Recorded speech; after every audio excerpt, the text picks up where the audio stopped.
Bonjour tout le monde, salut José. Salut Frédéric, bonjour tout le monde. Aujourd'hui, il était une fois, Maison de la course, les tout débuts. Oui, même avant... Avant l'ouverture. Et voilà. En fait, on vous propose un épisode pour le balado Maison de la course. Un épisode un peu spécial. En fait, tous les épisodes sont spéciaux, vous avez vu au fil des semaines. Un épisode dans lequel on se replonge il y a 14 ans pour un peu comprendre d'où est venue l'idée de Maison de la course, puis un peu voir aussi le processus de l'ouverture d'une première boutique. Oui, fait qu'on vous invite avec nous pour une belle discussion. Donc, on l'a mentionné, on recule 14 ans dans le passé. Oui. On est en 2011. Oui. Puis je pense, en fait, de toute façon, l'idée, puis on y reviendra, mais l'idée d'ouvrir une boutique de course à pied est un petit peu plus vieille que ça encore. Oui. En 2011, c'est parti, tu te lances. Comment ça commence tout ça, cette idée de projet-là? C'est incroyable. C'est incroyable parce que comment les petites choses amènent aux grandes choses. Ouais. Pour faire un fleuve, il faut une goutte d'eau. Oui. C'est pareil. Plusieurs. C'est ça. Une petite goutte d'eau avec d'autres gouttes d'eau, puis tout d'un coup, on a un fleuve. Puis, en fait, en 2010, j'ai réussi à recommencer à courir. En 2010, j'ai réussi à faire un marathon. Une année, ça m'a pris comme 10 mois, 12 mois, je me souviens plus. Et parce que j'avais arrêté pendant 5 ans. Ouais. Et là, je me suis dit, quand j'ai recommencé à Ottawa, ça a été mon retour à la course. C'était mon 3e marathon à vie, parce que j'avais arrêté pendant 5 ans. Et à Ottawa, je suis avec Lionel, et je dis à Lionel, on est au mois de mai 2011, je dis à Lionel, ça y est, non, 2010. 2010. Ouais. Je dis à Lionel, ça y est, on est en mai, je vais ouvrir une boutique de course. Je savais pas le nom. Ouais. Je vais ouvrir une boutique de course, une place spéciale. Oui. Une place qui va être sans jugement, qui va être ouverte à tous, puis qui va être vraiment à mon goût. J'oserais dire sur la coche. Tu sais, c'est ce que je voulais. Et je finis le marathon, puis en finissant le marathon, je lui dis ça. Vous allez voir dans la vie, un marathon, ça change la vie. Mm-hmm. C'est dans ce marathon-là, à la toute fin, je me suis dit, ça y est, je suis de retour. J'ai recommencé à courir après tant d'années d'arrêt. J'étais capable, maintenant, passons à une autre étape, marathon. Donc, printemps 2010. Tout l'été 2010, moi et Lionel, on travaille là-dessus. Ça va vite un petit peu. Oui. J'aimerais juste qu'on revienne. Je comprends, l'idée vient de là, mais à ce moment-là, tu as un emploi, tu travailles, il faut un peu tout rebrasser ça. T'en étais où dans ta carrière à ce moment-là? Oui, en fait, à ce moment-là, nous, on avait investi dans des maisons à revenus. Ouais. Donc, on avait des maisons à revenus. Mais à ce moment-là, j'étais entre deux. J'étais en 2 mandats. Je voulais être en affaires. Oui. Mais mon domaine, c'était l'automobile. Mm-hmm. Et donc, j'essayais d'être actionnaire dans l'automobile. J'essayais d'acheter des parts parce que je trouvais que dans ma vie, j'étais rendue là. Oui. J'avais 46 ans, 45. Et avec Lionel, on avait décidé, si on vend les maisons, on ramasse le capital, je vais pouvoir acheter un peu d'actions d'un concessionnaire automobile. C'est mon expertise. Ouais. Et donc, on réfléchit à ça. Donc, je pars tout l'été, je fais des recherches, et puis finalement, ça ne fonctionne pas. On fait des démarches, tout ça, ça ne fonctionne pas. C'est plus compliqué que prévu, etc. En tout cas, je ne raconterai pas tout ça. Mais j'ai une amie qui s'appelle Sylvie Niquet. Elle me contacte, elle dit « José, j'aurais besoin d'un coup de main. Je sais qu'en ce moment, tu es entre 2 mandats. Tu es en train de réfléchir, qu'est-ce que tu fais? Est-ce que tu continues dans l'automobile ou pas? Veux-tu venir passer un bout de temps avec moi? » Ben oui, je vais venir t'aider. Fait que je m'en viens avec elle à Saint-Bruno. Je vis à Montréal. Je m'en viens travailler avec elle. Je suis comme son bras droit, plusieurs mois. Et ça va super bien. Et on passe tout l'automne ensemble, l'hiver ensemble. Et au printemps 2011, je suis avec elle et j'ai un jeune homme qui s'appelle David qui travaille avec un des Niquet, un de la famille. Et là, j'ai un blanc de mémoire. Mais en tout cas, ils sont partis ensemble. Ils sont en train de partir une business pour faire de la bière sans gluten. Oui. Et ils cherchent le nom. Et lui, il travaille avec nous dans la concession automobile en attendant de partir son projet d'affaires. OK, bon, il y a des liens, là. Fait qu'on se met à parler ensemble. Ouais. Et moi, je lui dis, j'aimerais ça partir une boutique de course. Ben, Mais il dit, oui, pourquoi pas? Qu'on se met à parler, puis on se met à s'encourager. Ouais. Et là, lui, il cherchait il s'appelait David, c'est Julien. Avec Julien, ensemble, ils se mettent à réfléchir comment ils vont faire leur business. Mm-hmm. Et moi, je me mets à réfléchir. Et là, eux, ils se disent, quel nom on va appeler ça? La bière sans gluten. Ça n'existe pas. Ouais. Et moi, je me dis, ah ben oui, on pourrait réfléchir en même temps, vous pourriez m'aider. David, tu pourrais m'aider, trouver le nom d'une boutique de course. Et finalement, ensemble, avec l'aide, je me souviens, je me promenais avec mon pad dans le concessionnaire automobile. Quand j'avais 2 minutes, pauvre Sylvie, je m'excuse, là, sur le temps de travail. Je disais à David, hey, j'ai trouvé un nouveau nom. Puis là, David, il disait, attends une minute. Fait que finalement, j'ai fait une liste. Ouais. Et on est arrivé à la Maison de la course. OK. Il y avait quoi sur la liste? Là, je suis vraiment curieux parce que j'ai jamais entendu... je sais pas si peut-être tu t'en souviens pas, là, mais y avait-tu de... Est-ce qu'à la fin, c'était serré entre 2-3 noms ou vraiment quand Maison de la course est arrivée, ça a été une évidence? Bien, à la fin, il y avait je me souviens qu'il y avait peut-être 15 noms au début. Oh, quand même. Après ça, on était rendu à 5. Puis à un moment donné, la Maison de la course a sorti du lot comme s'il était éclairé par en arrière. Ouais, naturellement. Ça a été définitif. Puis je me suis dit, gardons ça dans ma vie. On m'a arraché ma maison 15 fois quand j'étais enfant. Ouais. Ça va être une maison. Ouais, ouais. Ça a été comme ça. Et eux, ils ont trouvé leur nom de la même façon. Hein. Ça a été instantané. Quand ils ont trouvé leur nom, le Glutenberg, ça a été instantané. Ils ont fait, ben c'est ça. Ben oui. Puis avec du recul, en fait, je considère que les 2 noms, ça n'aurait pas pu être autre chose que ça. Là. Glutenberg, c'était parfait. Ouais. Et ils ont eu énormément de succès d'ailleurs. Et donc, je parle à Sylvie, qui est ma boss. Mais en même temps, c'est une amie. On faisait de la moto quand j'avais 20 ans ensemble, tu sais. Et là, j'ai dit, Sylvie, je sais que je suis ici à t'aider, mais je pense à partir une boutique de course. Et je regarde pour des locaux. Puis là, elle me dit, va voir à Belleuil. J'ai vu à Belleuil qu'il y a des... Imagine-toi, elle est mon boss, là. Ouais. Puis elle veut m'aider à trouver pour ma business. OK. Tu sais, quand dans la vie, t'es bien entouré. Ouais. C'est ça que ça a l'air. T'étais dû pour vrai. J'étais dû. Et là, elle me dit, à Belleuil, j'ai vu, il y a un bureau en gros, puis il y a des locaux libres à côté. Ouais. Fait que c'est à cause d'elle. Je pars, je m'en viens à Belleuil. J'avais pas vu ça. Puis là, je regarde ça, puis... Fait que finalement, c'est parti comme ça, puis quelques mois après, on avait acheté le bâtiment. OK. À ce moment-là, tu vis à Montréal? Oui. La Rive-Sud, tu connais par la force des choses parce que, tu y travailles, puis tu y as travaillé quand même de nombreuses années. Oui. Est-ce que, dès le départ, la Rive-Sud, c'était l'endroit de prédilection pour ouvrir la boutique? Mais moi, j'ai vécu sur la Rive-Sud de 2000... Attends une minute. 1990 jusqu'à 2001. OK. Puis ensuite, à Saint-Lambert. Puis ensuite, je suis allée à Montréal à cause de la carrière dans l'automobile.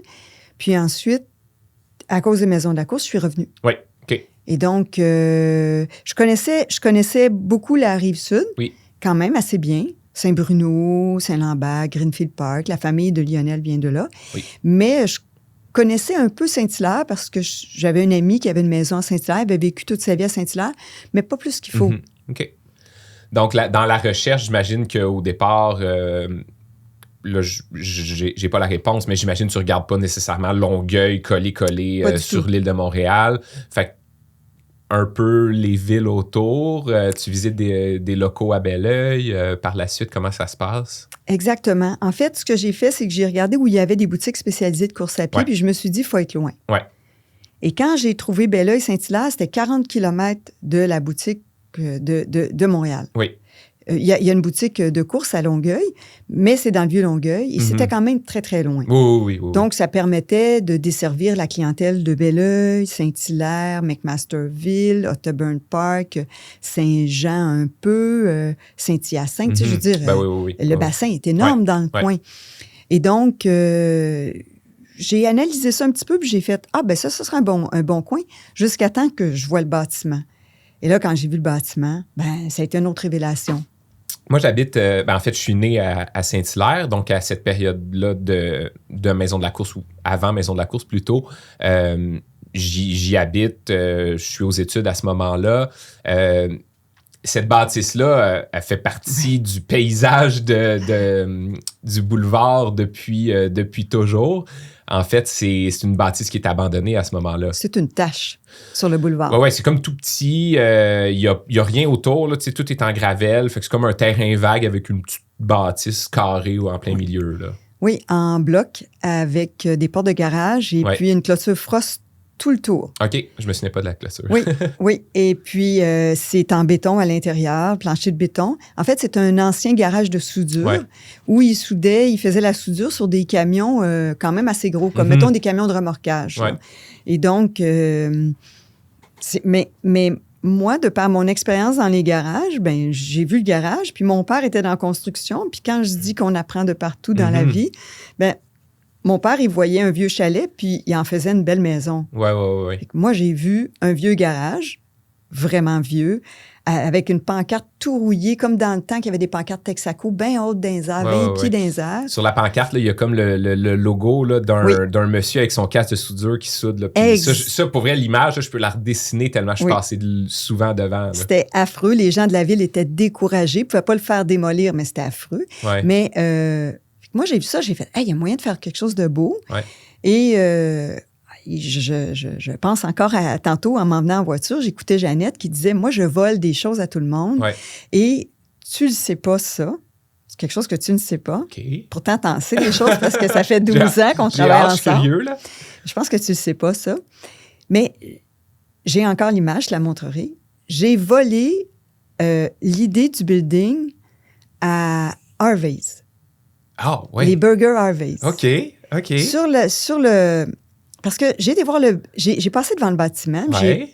Parce qu'on avait un agent d'immeuble, encore là, super fin. Il s'appelle Thierry Samlal. On avait pris cet agent-là pour nous aider à trouver un local. On voulait louer plus qu'acheter. Mm-hmm. Et là, on passe devant ce bâtiment-là. Il est à vendre, mais tu sais, ça fait dur. Là. Mm-hmm. Le mot fait dur, c'est vraiment représentatif. Oui, vraiment. Et là, moi, je fais la 116 en entier pour voir s'il n'y a pas d'autres locaux. Ouais. Puis je la fais, tu sais, mais au ralenti, vraiment. Ouais. Et à un moment donné, je vois le Harvey's qui est pas loin d'ici. À Belleuil? Oui. OK, oui, je visualise. Pense à la marquise, qu'est-ce qu'elle a l'air. C'est pareil comme Maison de la course. J'ai volé l'idée à Harvey's. La marquise en avant. Okay. Quand j'ai vu la marquise, j'ai fait...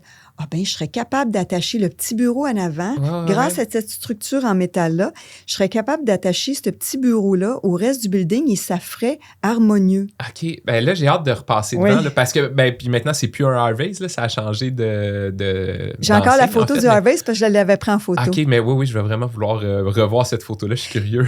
Là, j'ai trouvé... On m'a référé un architecte, Michel Là, à ce moment-là, tu dis, OK, ce serait possible de faire quelque chose avec cette bâtisse-là. Ce serait peut-être possible de faire quelque chose, mais je ne suis pas encore certaine. Ouais. Je prends une photo de Harvey, je prends une photo du bâtiment, je demande à quelqu'un, je me souviens plus qui, de me référer un architecte. On me réfère Michel Descaries, super fine, à l'autre à la retraite maintenant, super fine, pas chérante parce que j'avais pas tant d'argent que ça. C'est quelque chose, acheter un bâtiment. Oui, partir à zéro, une entreprise. Partir à zéro. Je lui envoie avec l'image. Je dis, ben oui, on va faire de quoi? Elle m'envoie un croquis. Voilà, je voulais acheter le building. On a acheté le building. OK. À l'intérieur, c'était comment? Parce que, bon, maintenant, on sait à quoi ça ressemble, évidemment, là, mais c'était... Ça permettait... Le fait que c'était carré, c'était 16 pieds de haut, ça permettait de donner toute la place aux produits. Un peu comme un concessionnaire automobile. Quand tu rentres dans un concessionnaire automobile, les œuvres d'art, c'est les voitures. Oui.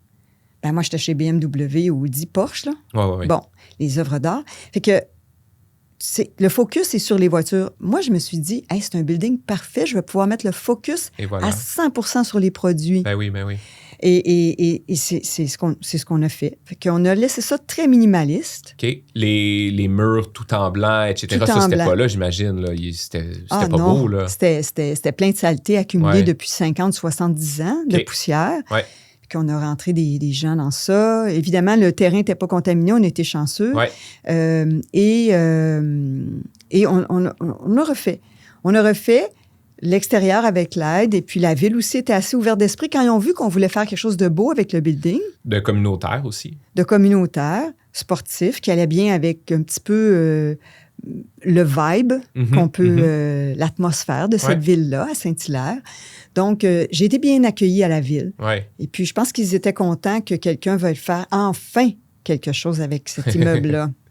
Ça faisait combien de temps? Te souviens-tu que c'était abandonné? Je pense ça faisait plusieurs années. Il y a quelqu'un qui l'avait acheté. C'était un contracteur en construction du coin. Il l'avait acheté pour en faire sa place pour storer ses camions, imagine-toi. Oh, OK. Ouais. Puis, finalement, il s'est rendu compte qu'il n'y avait pas besoin de si grand que ça, qu'il l'a mis à vendre. Et il espérait trouver quelqu'un pour acheter ça. Ça devait faire 5 à 10 ans, là, comme il faut, là, que c'était pas utilisé. Là. Ça devait faire facilement 5 à 10 ans. Oui, c'est sûr. Tu sais, le paysage de la 116 a beaucoup changé dans les dernières années, mais ça a un peu commencé à ce moment-là aussi. Là. Oui, je crois on était les premiers, puis il n'y avait pas encore la cage au sport en face. Non, il n'était pas installé encore. À côté, c'était encore la commission scolaire, le gros bâtiment de la commission scolaire. Qui était abandonné. Ben oui, qui est devenu la caserne de pompiers, qui est une super belle caserne. Là. Oui, puis le building était tellement abandonné que ça faisait un coin abandonné, parce que le terrain à côté de nous, il était abandonné. Oui. Puis en face de nous, c'était quoi qu'il y avait là, donc? Je m'en souviens même plus. À la place de la cage au sport? Non, à côté, là, qui sont en train de construire un gros building. C'était TELUS. Ben, qui n'était pas TELUS à ce moment-là. Mais il était abandonné, lui aussi. Ben, il y a eu des années où c'était occupé, mais tu sais, selon moi, c'était pas à pleine capacité, disons. Mais il y avait des années que ça fonctionnait, des années que ça changeait de bannière souvent. Ça avait déjà été un gros restaurant. Pas exactement à cet endroit-là. C'était vraiment des bureaux style bizarre. Vert. Oui, c'était vert beige, là. C'était pas chic. C'est ça. Donc, c'était un coin de boulevard. Il y avait une clinique aussi, excusez, parce que là, toutes les images me reviennent. Oui. Là. Il y avait une clinique, en haut, qui a été là, une petite bâtisse cute, là, qui a été là plusieurs années. C'est un coin de boulevard, on pourrait dire, c'est un coin de boulevard qui manquait d'amour. Oui, qui était vraiment dû pour un renouveau, là, puis... Puis là, avec du recul, toutes les images me reviennent. Là, les images de mon enfance, quand moi, je passais devant. Puis maintenant, tu sais à quoi ça a l'air, ça a énormément changé. Mais le restaurant en face a ouvert. Oui. La cage au sport s'est installée. Oui. Et puis là, ça construit beaucoup. Il y a eu l'épicerie un peu plus loin. Donc, ça construit vraiment beaucoup. Oui. C'est très actif maintenant, là, vraiment. C'est le fun. Oui. Donc, la bâtisse est achetée. Là, il faut se lancer dans les projets là, de mettre ça plus que potable, mais en fait fonctionnel pour une boutique de course. Comment tu t'y prends au début, sachant que tu veux quand même minimiser les coûts? Oui, en fait, au début, je pouvais pas, j'avais pas les moyens, parce que le bâtiment prenait beaucoup de budget. Oui. L'inventaire, évidemment, les coûts, le marketing, tout ça, mais j'avais pas prévu qu'il fallait acheter un bâtiment. Donc, il fallait le rénover aussi. Et l'institution financière était un peu inquiète. Il fallait qu'on mette beaucoup d'argent. Ils ne voulaient pas financer la totalité, évidemment. Et donc, ça a coûté plus cher de rénovation que ce qui était prévu. Au début, je n'avais pas les moyens de payer quelqu'un pour faire l'aménagement intérieur. J'ai acheté un genre de board de Lego. Oui. C'est à peu près 24 pouces par 18 pouces. Ouais. Et puis, j'ai mis des Legos pour les cabines d'essayage. Puis là, j'ai mis des Legos pour la caisse. Et puis là, j'ai mis des Legos pour les gondoles, tu sais, là où on accroche les vêtements. Et là, j'ai mis des Legos pour le backstore. J'ai fait un backstore en Lego. Et puis là, j'ai tout monté ça. Puis là, je changeais ça de place. Puis ça avait l'air d'avoir du bon sens. J'ai encore les photos de ce que j'ai fait. Parce qu'on n'avait pas d'aide, on s'est organisé. On a fait le comptoir de caisse en Ikea. Ouais. On a fait faire les cabines par un vrai... quelqu'un, qui fait des divisions et tout, qui sont venus. Ouais. Mais on n'a pas payé pour l'aménagement intérieur. On s'est organisé nous-mêmes. Oui. Fait que je pense qu'à ce moment-là, puis ça a été un peu aussi le fil conducteur au travers des autres boutiques dans les années qui ont suivi, mais le mot d'ordre, c'était minimaliste. Oui, toujours. Minimaliste dans le look pour garder quelque chose d'intemporel. Dans le look intemporel, laisser toute la place, comme je disais, aux produits. Et puis, laisser la place aux gens aussi. Avoir de l'espace. Pas faire... Moi, ce que j'aime pas quand tu vas dans une épicerie, puis ils font 8 pieds de haut, puis tu vois pas l'autre allée. Oui. Ils appellent ça contrôler la foule. Ils contrôlent par où tu passes, puis ce que tu vois. Ils veulent pas que tu vois dehors pour pas voir le temps passer. Je sais pas si tu savais ça, probablement. Oui. Dans les casinos, entre autres. Là, dans les casinos, mais ils font même chez Je n'ai pas dit non. Mais Ils font même dans des grandes surfaces. ce qui est bleu avec un peu de jaune aussi. Oui, là. c'est ça. Ils veulent pas que tu vois dehors pour pas que tu te rendes compte du temps qui passe. Ouais. Moi, je voulais que ce soit une maison. Ouais. Tu vois dehors. Ouais. Donc, à l'arrière, on a laissé le mur qu'on aurait pu mettre des vêtements. On a laissé le mur on a enlevé la grande porte de Oui, c'est garage ça. qui a 12 pieds de haut. C'est ça. Et puis, on a une fenêtre en arrière qui donne sur la montagne qui a 12 pieds de haut par à peu près 10 pieds de large. Ouais, environ. Là, en fait, c'est vraiment le coup d'œil de la boutique. Oui. Et là, c'est vraiment la vue sur la montagne là, à l'arrière. C'est ça. Et donc, je voulais qu'on voit la nature parce que les coureurs, c'est là qu'on vit. Mm-hmm. On vit dehors. Mm-hmm. Je voulais qu'on voit la nature. Je voulais qu'on voit dehors. Je voulais qu'on voit le ciel. On voit la pluie. Et je voulais qu'on voit les gens aussi. Je voulais pas qu'on soit dans une allée, qu'on se sente seul. Ouais. N'importe où, quand tu es dans la boutique, tu vois les gens. Ouais. Donc, ça, c'était prioritaire. Puis évidemment, petit budget parce que j'étais pas...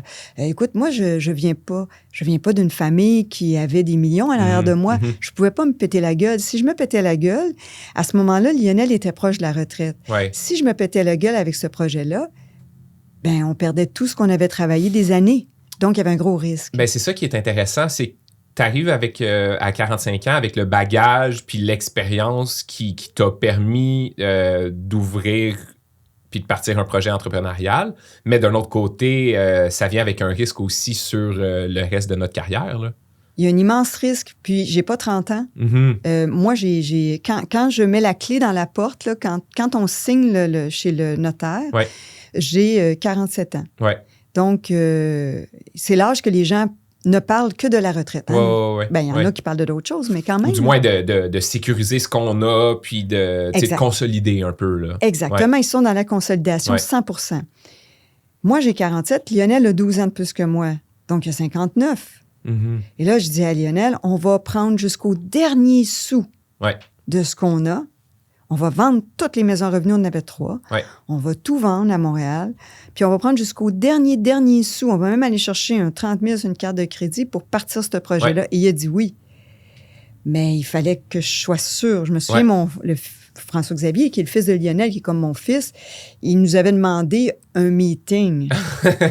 Je me souviens très bien de la table où on est assis, puis il dit, t'es-tu sûr, José? Parce que là, toi puis papa, là, Ouais. vous êtes en train de tout risquer là-dedans. Ouais. François, là, 14 ans, avait... quel âge qu'il avait, là? Il y a 40, il avait 25. Là. Puis c'était lui qui jouait au sage. Mm-hmm. Puis c'était nous qui n'avions pas d'allure, tu sais. Puis c'était lui qui essayait de nous calmer. Et là, il m'avait dit, c'est pas que j'ai pas confiance en toi, José, je sais que tu sais ce que tu fais en affaires, mais quand même... Ouais. Et... mais ça nous a fait réfléchir, mais... On a fait ce qu'on pouvait, mais il fallait qu'on y aille minimaliste, effectivement, comme tu dis. Oui, parce que tu dis, toutes les maisons à revenus, vous les avez vendues, mais vous avez même vendu votre résidence principale. Là. Vous avez loué une maison là, pour les premières années. Là. Les 2 premières années, les 4 premières années, on était obligé de louer parce qu'on avait tellement mis tout l'argent qu'on n'avait même plus d'argent pour un cash down, pour une maison. Ouais. Puis moi, ça faisait 25 ans que j'avais ma maison, là, mais ça me dérangeait pas de retourner en logement. Ben, j'étais pas en logement, on a loué une petite maison à côté de Saint-Hilaire, là. Ouais, puis c'était une belle vue sur la rivière, en plus, là, c'était oui, le fun. ça, c'était la deuxième. On en a loué 2. Ah, puis oui, c'est vrai. La première était à 1 kilomètre de Maison de la Course. Oui. Fait quand il y avait un bordel, je pouvais m'en venir de main vite. Ouais. Parce que je travaillais comme 100 heures par semaine au début. Mais il faut accepter, il faut lâcher pour commencer quelque chose de nouveau. Tu peux pas commencer quelque chose de nouveau puis ne pas lâcher quelque chose. Puis pas plonger là, complètement. Là. On a plongé. Puis, merci à tous ceux qui m'ont suivi parce que... dont Lionel. En parallèle, j'imagine, de remettre la place à votre goût, fallait aussi entrer en contact avec des fournisseurs parce que là, est-ce que vous aviez une date à ce moment-là, une date souhaitée d'ouverture ou c'était encore un peu trop loin, un peu trop flou? Bien, à l'été, quand j'ai mis la clé dans la porte... à l'été 2011. 2011. À l'été 2011, quand j'ai mis la clé dans la porte, on s'est dit qu'il faut ouvrir pour le printemps. Finalement, on a ouvert le 5 avril. Oui. Puis que ça, on est au mois de juillet. Et là, au mois de juillet, ça commence. Architecte, démarche avec la ville. Et là, il faut acheter le stock. Oui. Et moi, j'ai jamais fait ça. J'ai déjà géré des inventaires. 10 millions, là, je sais comment gérer 10 millions de voitures. J'allais dire de chaussures. Une chance que c'est pas 10 millions de chaussures. Oui, c'est ça. Mais tu sais, c'est bon parce que je suis rendue, je dis chaussures au lieu de voitures. Ça m'a pris des années à arrêter de dire des voitures. Donc, je sais comment gérer un inventaire. Je sais comment on peut mourir dans un inventaire. Donc, j'ai quand même pas pire, mais quand même, je ne sais pas, tant que ça. Ouais. Et bon, mais je rencontre Benoît qui travaille dans le domaine de la course à pied. Et puis, il embarque comme gérant. Ouais. Et puis, il dit, moi, t'as aidé à acheter aussi. Fait qu'il me présente des fournisseurs un petit peu, puis je commence à acheter. Là, on est avant l'ouverture encore. On est avant l'ouverture. Fait qu'on commence à acheter à l'automne pour le printemps. Puis, tu sais, pour ceux qui... en fait, la majorité d'entre vous, la façon que ça fonctionne, là, c'est un bon 8 mois d'avance, là, d'habitude, que les produits sont achetés. Ça, là. on va faire un podcast qu'on a dit là-dessus aussi. Oui, on fait un spécial prochainement sur les achats, puis comment ça fonctionne le quotidien là, d'une boutique de course à pied. Spécialisée de course à pied, super. On y reviendra. C'est mais ça. à ce moment-là, en fait, ça paraît loin, mais vous êtes un peu dernière minute même là, pour vos achats. Ah, on est totalement dernière minute. Okay. On est dépassé D'habitude, on achète une année d'avance quasiment. Ouais. Donc là, écoute, évidemment, les fournisseurs ont de l'allure. Ils savent que c'est un territoire qui est peu couvert. Ouais. Donc, parce que si on avait ouvert à côté de quelqu'un qui est déjà très installé, il n'aurait pas ouvert le compte. On vous reparlera de tout ça. Mais donc, on commence à acheter. Et là, évidemment, c'est plus que 100 000. Hein? C'est beaucoup plus. Et les commandes partent. Et là, on voit tous les fournisseurs. New Balance, ASICS, Oka n'existe pas à l'époque. Non. Salomon. Pearl Izumi. Oui, c'est ça, j'allais dire. Plus Oka n'existe pas, mais il y avait des compagnies qui existaient. Tu sais, Zoot, qui faisait des chaussures de course à pied. Oui, c'est ça. Donc, donc on rentre tout ça. Et puis aussi, on commence à commander, et on commande des vêtements, et on commande des accessoires, et on commande. Et moi, je viens de l'automobile. Je veux un endroit que la sélection est très large. Ouais. Je veux pas commencer avec une petite sélection. Je veux commencer big avec l'inventaire. Ouais. Donc, on a économisé un peu sur l'éclairage. On a économisé sur le designer intérieur. Ouais. On a économisé là-dessus, mais on n'économisera pas sur l'inventaire. Ça va être... Quand les gens vont rentrer, ils vont faire « Wow! Ouais. C'est important qu'ils fassent « Wow! » Il faut que quand ils ouvrent la porte, ils fassent... Leur réaction soit une réaction de joie. Tu sais, hey, je viens de rentrer dans un magasin. Un peu impressionné. Là. Oui. Ouais. Puis je viens de rentrer dans un beau, gros magasin de jouets. Ouais. Des jouets pour adultes. Adulte qui veut se mettre en forme. Hein? C'est ça. La précision. C'est ça. Adulte qui court dehors. Ouais. Adulte habillé. C'est ça. C'est ça. Exactement. Donc, non, mais on précise, on ne sait jamais, tu sais. Quelqu'un qui sort un extrait c'est ça, juste l'extrait, là. Du balado.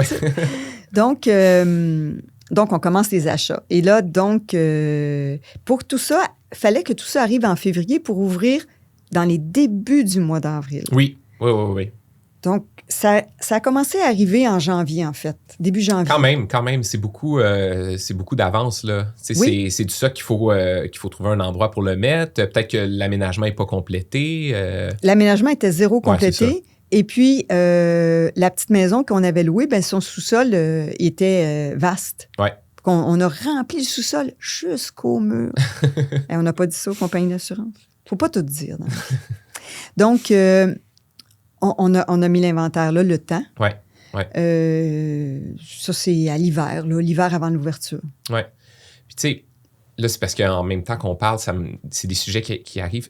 C'est colossal, là, au début, là, parce que, oui, on parle de l'inventaire, on parle du bâtiment qu'il faut convertir, mais, tu sais, c'est tout aussi trouver les employés, c'est le système informatique, c'est les ordinateurs, c'est le système antivol, c'est plein de petits dossiers qui s'accumulent, puis c'est tous des dossiers qui sont nouveaux aussi, là. Oui, beaucoup d'apprentissage. Ouais. J'ai été chercher de l'aide un peu, mais on ne pouvait pas trop non plus parce que le budget était limité. Oui. Tu sais, j'ai commencé à communiquer avec une compagnie de marketing qui voulait me faire des plans à n'en plus finir. J'étais obligée de tirer la plug, excusez l'expression, là, mais on se comprend au Québec. J'étais obligée de dire, on arrête ça, je vais le faire moi-même. Le marketing, tu sais, le logo, c'est moi qui comme le fait. Là, les réseaux sociaux, j'ai pas pu embaucher quelqu'un. Il a fallu que j'apprenne. Je connaissais même pas Facebook. C'était dans les premières années aussi où Facebook devenait un incontournable pour les entreprises aussi. Exactement. Puis j'avais pas... Il fallait qu'on s'organise. Fait que Marjorie est venue aider dans le temps des fêtes. j'ai frappé des murs à plusieurs moments. Comme, ça a été comme un marathon. Tu sais, t'arrives au kilomètre 25, tu frappes un petit mur, là, tu fais, mais dans quoi je me suis embarquée? C'était comme ça presque à toutes les semaines. La journée que j'ai réalisée, j'oublierai jamais, la journée que j'ai réalisée, la personne qui nous a vendu le système informatique, elle dit, bon, là, il va falloir que vous rentriez les produits dans le système informatique. Ouais. Hein? Comment ça, rentrer les produits? Ben oui, il faut vous les créer dans le système informatique. Ben oui. Hein? Ben oui, mais je t'ai rendu, je pense, on a combien de produits en ce moment? Je t'ai rendu à 20 000 produits. Ouais, ben c'est ça s'accumule rapidement, là. Ah! Fait que là, tu sais, une casquette, un chapeau dans toutes 10 les couleurs, les grandeurs. dans tous les modèles. Nike en a, tout le monde en a. Et là, la petite patente pour protéger les orteils, l'autre petite patente pour le body glide, écoute, ça. Ouais. Tu vends ça 4 $, faut que tu le crées. Et là, j'ai fait, mais voyons donc, ça n'a pas de bon sens. Ouais. J'ai des photos, là, que je suis à l'ordinateur, puis je crée des produits, puis mon chat qui me voyait plus, il venait se coucher en arrière de moi sur la chaise parce que sinon, on était des journées à créer des produits. J'ai Benoît qui est venu m'aider. Ben, il est venu travailler avec nous, puis il en a rentré des produits. Une chance que lui, il était patient. C'est quelqu'un de très patient. Mais ça n'en finissait plus. C'était continuel. Ouais. Il m'aurait fallu une équipe, mais on ne pouvait pas une équipe. Marjorie est venue aider dans le temps des fêtes parce que j'étais complètement découragée. Ben moi, quand quelque chose est difficile, j'ai cette qualité-là, j'appelle quelqu'un. Je ne me mets pas à pleurer. Je n'ai pas le temps de pleurer. C'est pas ma mentalité. Je me dis, OK, là, il faut que je trouve une solution. Puis la solution, il y a quelqu'un qui la connaît. Ouais. Puis il y a quelqu'un qui va pouvoir me remettre sur la bonne track. Fait que j'ai appelé Majo. Majo, je suis découragée. T'étais en vacances. Elle travaillait chez Garda. Ouais. Fait que Marjorie, la fille de Lionel, que tu connais. Ouais. Fait que Majo vient m'aider parce que là, il faut que je fasse des fichiers Excel. Puis je suis pas assez avancée dans le fichier Excel. Je sais comment utiliser Excel, mais pas à ce point-là. Elle dit, je vais venir t'aider. Elle est venue passer 3 jours. Elle est partie après 3 jours. Elle dit, mais Josée, tu ne survivras pas. Elle a parlé à son chum. Puis finalement, elle a donné sa démission. Puis elle est venue passer une année avec nous. Ouais. Une chance que ça a aidé. En même temps, elle est tombée en amour avec Benoît, qui était notre gérant. Et grâce à ça, Camille existe maintenant. Ouais.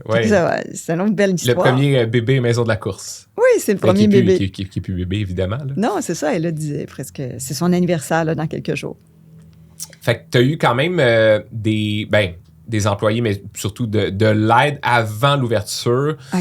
Puis c'est des gens qui sont restés aussi durant toute cette période-là. Fait que déjà, c'est des coûts aussi. Là. Oui. Ça commence avant même de vendre un produit. Il y a beaucoup de coûts. Les salaires avant. Là. Ben oui, c'est ça. La compagnie de marketing, le salaire avant, l'architecte, les travaux, les coûts non... comment je dirais? Non planifiés. Oui. Il faut appeler un spécialiste un moment donné parce qu'il se passe quelque chose. Fait que t'appelles, ça coûte 3 000. Puis un autre ici, puis un autre ça. L'asphalte, moi, j'avais considéré 20 000 pour l'asphalte. Ouais. Hein?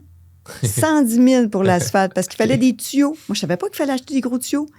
Puis là, il fallait acheter une gugus qui tourne comme ça puis qui calcule le retour d'eau parce que maintenant...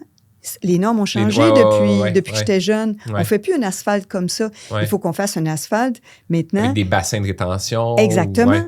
Mais ça, moi, j'avais fait des calculs à mitaine. J'avais dit, 20 000 d'asphalte, c'est assez. Non, ça a coûté 100 000 d'asphalte. Et là, ensuite, il y avait aussi des tuyaux pour le toit. Écoute, ça n'en finissait pas. C'était une tuile par derrière l'autre. Ouais.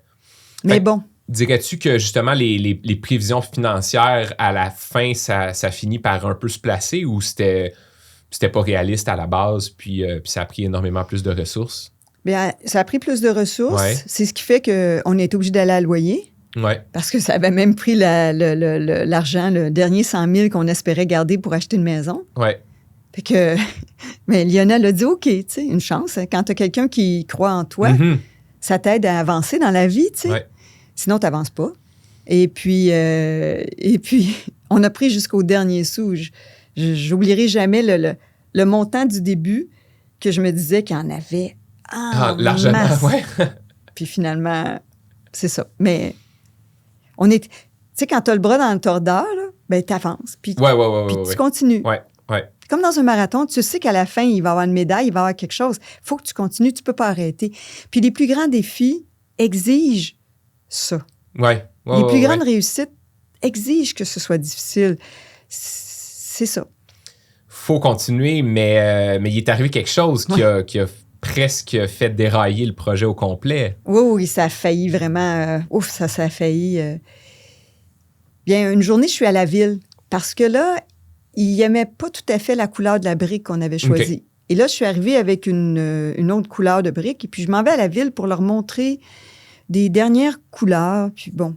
Une formalité, en quelque sorte. Oui, je m'en vais à la ville pour une formalité. Puis la petite ville de Saint-Hilaire, les gens sont vraiment accueillants. T'as pas besoin... C'était comme ça, il y a 14 ans. 13 ans. Tu n'avais pas besoin de prendre un email, un rendez-vous, puis tout ça. Tu pouvais, ça n'existait probablement pas un formulaire à remplir en ligne. Fait que tu étais obligé d'aller voir un humain. C'était vraiment le fun. Ouais. Et là, j'arrive là-bas, puis je m'en vais voir l'architecte de la ville que je t'ai rendu, que je connaissais par son petit nom. Et elle me dit « Ah, Josée, justement, on voulait te voir. » Ah, OK. Fait que... Elle m'amène dans le bureau du directeur de l'urbanisme. Oui. C'était pour te féliciter là, pour toutes les plans que tu avais fait. C'était féliciter que j'étais en train de sauver un building qui n'avait pas de bon sens. Mais non. Non. Là, j'arrive là, puis il est surpris parce qu'il est en train de travailler à son ordi, puis elle le regarde, puis elle dit « Josée est ici. » Puis là, je les regarde les deux, puis je fais « OK, ils sont en train de se dire quelque chose. Comme des baleines, quand ils se parlent, tu ne sais pas qu'est-ce qu'ils se disent, tu comprends? » Mais ils se parlent, mais ils veulent pas que je sache qu'est-ce qu'ils se disent. Ouais. Tu sais qu'il y a eu déjà des discussions puis qu'ils se parlent en un peu codé, mais qui savent qu'il y a quelque chose qui s'en vient. Là. 100% codé. C'est 100% codé. Fait qu'ils me disent « Assoyez-vous. » C'est pas bon. Non. Fait que je m'assois. Puis là, on voulait vous parler de quelque chose. OK. Et là, on est comme en janvier. Ouais. Ouverture prévue avril, on le rappelle. Oui. Les travaux, ça roule à fond. Ouais. Les travaux intérieurs-extérieurs, puisque l'extérieur, on a commencé à changer le système de chauffage, l'électricité, tout. On change tout. Le building est remis à neuf en entier. C'est pas juste un petit peu de peinture, là. C'est à neuf. Il reste juste la structure. Et donc là, les fenêtres sont commandées. Non, même les fenêtres étaient déjà montées, je pense. Donc, je suis avec eux. C'est une finalité. Et là, tout d'un coup, ils appellent quelqu'un d'autre. Et là, il arrive le directeur général de la ville. Oups. Mais là... Puis une troisième personne. C'est beaucoup à vouloir te féliciter tout d'un coup. C'est ça. Ils sont trois. Il y a l'architecte. Moi, j'ai pas de mémoire, mais je me souviens très bien. Il y a l'architecte. Il y a le directeur général de la ville qui arrive, que j'avais jamais rencontré. Et il y a aussi le directeur de l'urbanisme. Ouais. Et là, les trois sont là. Puis ils disent, vous savez, à Saint-Hilaire, il faut qu'on refasse la caserne de pompiers. Oui. On en a parlé tantôt, elle est super belle. Ben oui, mais moi, je sais pas, là, la caserne de pompiers. Mais pourquoi vous me parlez de ça à moi, là? Je m'en viens vous demander si le brun est correct, tu sais. Puis là, il me regarde et il dit, c'est parce que on va avoir besoin de votre terrain. Parce que le terrain à côté, il est trop petit. Il y a 40 000 pieds carrés, je pense, quelque chose comme ça. Puis vous avez 20 000, les deux ensemble. C'est le seul endroit, on a fait tous les calculs, c'est le seul endroit avec le rayonnement. Ben c'est ça, il faut comprendre qu'il faut que ça puisse desservir dans un délai quelconque, etc. Fait que tu sais, c'est compliqué là, d'installer une caserne, puis je pense que, je suis pas un pro des pompiers, mais je pense que ça dessert aussi Ottoburn, etc. Fait que c'est un endroit qui est précisément calculé. Et Saint-Hilaire, Mont-Saint-Hilaire, le pépin, c'est qu'il y a des tracts de chemin de fer partout. Tu peux pas le mettre n'importe où. Parce que si tu mets la caserne sur le bord de l'eau puis qu'il y a un train qui passe, les camions peuvent pas passer. Fait qu'il faut qu'il soit un endroit. Fait que, finalement, j'ai eu droit à un cours sur comment choisir la place d'une caserne de pompiers. Et pendant ce cours-là, puis je me souviens très bien, je commençais à trembler un peu. Pendant ce cours-là, on me disait, ça va être sur votre terrain. Oui, mais j'ouvre dans 2 mois. Ben non. Nous, on a besoin de ce terrain-là. Puis là, je me souviens très bien de leur avoir demandé, mais pourquoi vous ne l'avez pas fait l'an passé? Pourquoi? Il est vide depuis des années, ce local-là. Il est à vendre depuis des années, ce terrain-là. Pourquoi vous ne l'avez pas fait l'an passé? Et c'était à cause de la ville. Ils ne voulaient pas dépenser. En tout cas, je ne me souviens plus. Mais il y avait eu de la contestation et ça avait fait que tout le processus avait été plus long. Et là, maintenant, c'était rendu une urgence parce qu'au niveau du gouvernement provincial, il y avait quelque chose, il fallait que ce soit fait maintenant. Ouais. Il y avait une urgence et moi, j'étais dans le maintenant. C'était moi le maintenant. Il fallait que je saute. Tu avais ton maintenant parce que la boutique était pour ouvrir dans 2 mois, puis eux, il y avait leur maintenant, puis qui était difficilement réconciliable. Exactement. Donc, je sors de là. J'appelle Lionel. Lionel, on est exproprié. Mais voyons donc. Fait que je m'en viens à la boutique voir Lionel. On nous exproprie. Lui, il était à la boutique, là, il businait quelque chose en dedans. Ben voyons donc, comment ça? Ben, ils vont nous envoyer ça. Là, ils m'ont averti, ils m'ont dit qu'ils commenceraient les démarches, mais il faut arrêter les travaux parce qu'ils vont, ils vont faire une demande d'expropriation. Mm-hmm. La demande n'était pas faite encore. Et donc, là, je me souviens plus qui j'ai appelé. Je pense que c'est Thierry Samlal, qui était notre agent. Puis lui, il nous a recommandé quelqu'un qui était un avocat spécialiste en expropriation, un des grands spécialistes du Québec, un des plus grands. Parce que là, je sentais que je pouvais pas prendre quelqu'un que c'était pas sa spécialité. Je sentais là, que j'étais dans le trouble, tu sais. Mm-hmm. Et là, parce que le stock était rendu dans la maison chez nous. Ben oui. Les employés étaient embauchés. Ouais. Les travaux étaient faits. C'était signé avec la BDC. Le financement était tout financé. Tout était fait, là. Puis est-ce qu'il y avait des propositions de relocalisation ou... Ben, c'est arrivé dans la rencontre avec... C'est ça, c'était l'étape avec suivante, l'avocat. Là, là je réussis à parler à un avocat qui fait des dossiers beaucoup plus gros. Hein? Moi, je suis une petite pinotte de rien. Mais il accepte de me rencontrer. Mais moi, je suis un vendeur de char. Fait que quand j'appelle quelqu'un, tu comprends, j'en mets la gomme. Fait que là, il me dit... Pour ceux qui ne le savent pas, c'est parce que j'ai commencé ma vie en 92 dans l'automobile. Ça va être une autre histoire un jour. Et là, lui, il me dit, ben oui, on va se parler. Ouais. Fait que j'explique tout le dossier bien comme il faut. Et il m'a envoyé une affaire complète. Ça m'a coûté une couple de milliers de dollars. Mais c'était tellement complet. Le dossier qu'il a envoyé, c'était tellement bien avec de la jurisprudence et tout. Ça avait quasiment un demi-pouce d'épais sur du papier légal. Je suis partie avec ça, j'ai amené ça à la ville. Ça a tout arrêté. Parce que là, le montant là, que lui disait que j'étais pour avoir droit, c'était avant que la loi de l'expropriation soit refaite récemment. Oui, mise à jour. Mise à jour récemment, dans la dernière année ou 2 dernières années. Mais lui, le montant qu'il demandait, là, qui disait que j'avais droit, ça aurait fait peur à la Ville de Montréal. Tout d'un coup, tu pouvais repartir des maisons à revenus. Et là, ça nous permettait en tout cas de reporter, parce qu'on manquait notre printemps. C'était grave, là, nous. Nous, on manquait la saison qui était la saison importante. Ouais. C'est comme manquer les sucres quand tu fais du sirop d'érable. Tu peux pas manquer les sucres. Tu peux pas, une érablière au mois de juillet, là, c'est pas... Oui. Fait que moi, je pensais demander à la Ville, parce que la Ville disait combien vous voulez. Une chance que j'ai rien dit. Des fois, il faut apprendre à se taire. Fait que, combien vous voulez, on va vous le racheter le terrain, parce que c'est ça qu'ils ont dit. Mm-hmm. Lui a dit non, c'est pas demain que ça marche, là. On va évaluer. Vous manquez votre saison. Vous êtes obligé d'attendre au printemps d'après. Vous devez trouver un autre endroit. Vous avez engagé des coûts. Patati, patata, patati. Le temps aussi qui a été consacré. Tout le temps. Oui. Puis bon. Et donc, quand je suis avec le dossier, il était tellement bien préparé, le dossier, là, qu'ils ont pris ça. Ils ont pris ça de leur côté, ils sont partis. Moi, j'ai donné ça. Et quelques semaines après, il y avait, par magie, trouvé une alternative. Oui. Mais ça a duré 2 semaines. Mais pendant ces 2 semaines-là, 3 semaines peut-être, j'ai dit, on n'arrête pas. On ne peut pas arrêter. Puis le monsieur l'avocat a dit, vous continuez. Oui. Parce que de toute façon, eux le savent en ce moment qu'à la vitesse que vous continuez, s'ils veulent la place, elle va leur coûter encore plus cher. À chaque jour, c'est de plus en plus compliqué pour eux. Il avait mis quelque chose par jour. Et que j'étais chanceuse. Et que je m'en suis sortie. Mais je dormais pas. Mm-hmm. C'est fou.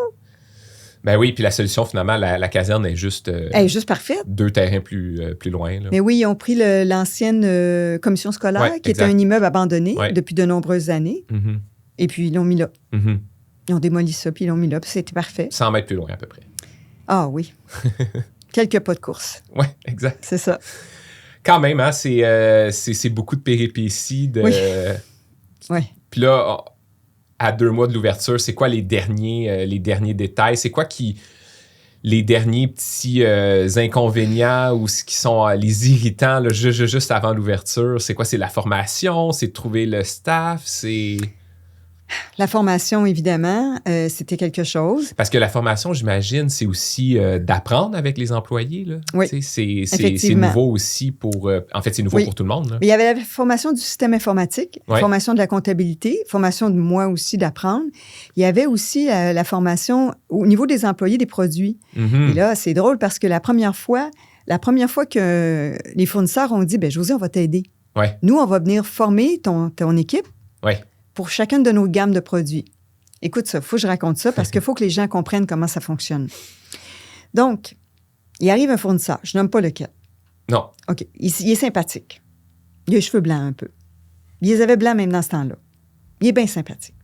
Fait qu'il s'installe, puis nous, on n'est pas ouvert encore. Fait qu'on est sur les bancs là, qui viennent d'arriver Mm-hmm.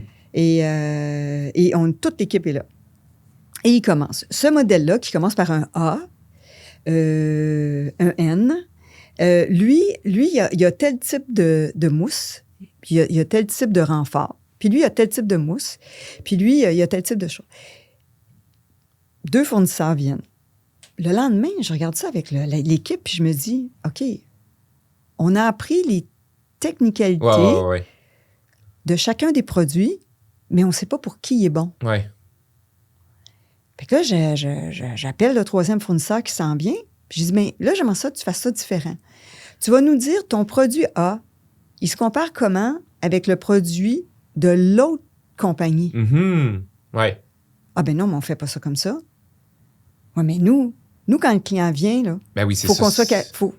je peux pas... faut que je sois capable de lui dire ce qui est bon pour lui. Ouais. Je peux pas juste lui dire ce qui est bon.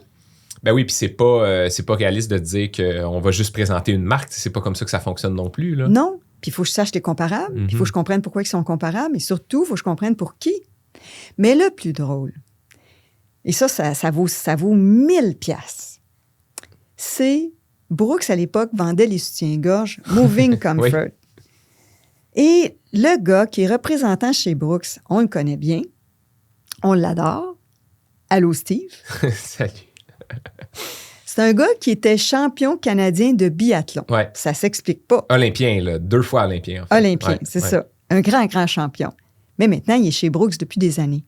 Et là, lui, il s'en vient, puis il s'en vient expliquer sa gamme de chaussures et la gamme de soutien-gorge. Parce que c'est lui, ça appartient à Brooks, Ben oui. Moving Comfort. Ouais. Et là, moi, qui est nouvelle dans le domaine, je regarde ce gars-là, qui est un gars qui a fait l'armée toute sa vie, puis a fait du biathlon au niveau international, dans les plus grands champions du monde, qui est en train d'expliquer, bon, mais on ajuste la bretelle comme ça, puis on passe le doigt de cette façon-là pour voir si la grandeur est bonne, puis il faut pas que ça saute de plus que tant de millimètres. Et là, il explique ça à mon équipe, dont des jeunes hommes, gênés au bout, que tu dis le mot sain, puis ils viennent rouges comme des tomates. Ça valait 1000 piastres de voir ça. Ben oui. Moi, je me disais, ça se peut pas. Mais en tout cas, la formation était très bonne. Il a fait une super de bonne formation. Ouais, j'ai pas de doute. Mais j'oublierai jamais. Jamais. J'oublierai jamais ça. Fait que oui, il y avait plein de défis au début. C'était fou. Ouais. Puis là, on s'est dit qu'on allait arrêter jusqu'à l'ouverture. Fait qu'on va se garder après ça, là, justement, les débuts, parce que on va le voir un peu, là, il y a plein de péripéties aussi qui arrivent là, avec l'ouverture. Moi, à ce moment-là, si on se rapporte en 2012, en fait, je termine l'école de police, en fait. J'ai fait tout mon cégep. Tu as quel âge? 2012, 21. OK. Donc, j'ai fait mon cégep, puis tout de suite après, j'ai été accepté à Nicolette, j'ai fait le processus, puis je termine... tout est dans tout, hein? Je termine le 22 février, qui est le jour de ta fête. 2012, qui était...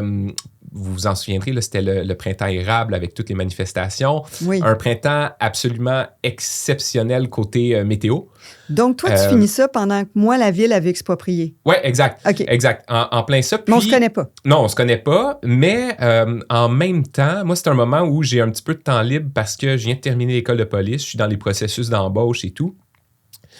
Je cours déjà un peu depuis le secondaire, mais à ce moment-là, ma passion de la course à pied explose. J'ai du temps, je lis sur la course, je me lance dans un programme d'entraînement, etc. Pour moi, c'est vraiment le printemps où la course est devenue sérieuse dans ma vie, puis a pris une grosse place dans ma vie. La course, puis rapidement aussi le triathlon. Fait que je trouvais que c'était quand même le fun de voir que en parallèle, on se connaissait pas à ce moment-là, mais en parallèle, les passions grandissent. Puis je me souviens super bien là, d'avoir vu l'affiche Maison de la course ouverture printemps 2012. En fait, au début, même, je savais pas c'était quoi. Au début, je voyais Maison de la course, puis j'étais comme, OK, mais la course de quoi? La course de vélo, la course de voiture? J'avais aucune idée, tu sais. Ouais. Au début, c'était flou, puis là, tranquillement, on entendait les rumeurs comme quoi c'était une boutique de course à pied. Que pour moi, ça a été vraiment comme un accélérateur un petit peu de passion là, à ce moment-là. Oui. Puis tu vas voir, tu sais, tu parles du 22 février. Tout est tellement dans tout dans la vie, là, puis on s'en rend compte quand on... J'avais jamais fait le lien, mais là, je me souviens vraiment, là. Ouais. Ben moi, on a été capable d'ouvrir le 5 avril, et le 5 avril, c'est la date de naissance de mon père, tu sais, que j'ai jamais fêté parce que c'était fou, la relation.